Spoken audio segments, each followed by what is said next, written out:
FIFA world cup qualifier में Pakistan football federation ने home match के लिए इस्लामाबाद के जना स्टेडियम का नाम तजवीज़ कर दिया। अगर AFC ने वेन्यू मंजूर कर लिया तो ये पाकिस्तान में सन 2015 के बाद पहला इंटरनेशनल फुटबॉल मैच होगा। पाकिस्तान फुटबॉल टीम को फीफा वर्ल्ड कप क्वालिफायर में 17 अक्टूबर को कंबोडिया से होम मैच खेलना है। PFF नॉर्मलाइजेशन कमेटी के ऑफिशियल्स ने इस बात की तस्दीक की है कि इस्लामाबाद जिना स्टेडियम के हवाले से AFC को अपडेट कर दिया गया है। AFC अब वेन्यू पर हतमी मंजूरी देगी। ज़राए का कहना है कि इस बात के वाज़े इम्कानात हैं कि वेन्यू मंजूर करने से कबल AFC की टेक्निकल टीम इस्लामाबाद का दौरा करे, क्योंकि वेन्यू पर आखिरी इंटरनेशनल इवेंट सन 2014 में सॉफ विमेन चैंपियनशिप थी।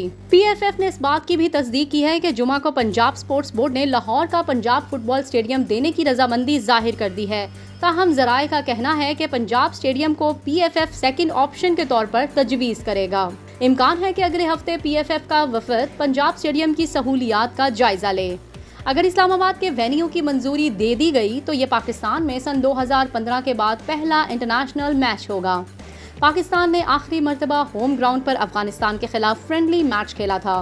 पाकिस्तान फुटबॉल टीम सन 2011 के बाद पहली बार होम ग्राउंड पर क्वालिफायर खेलेगी।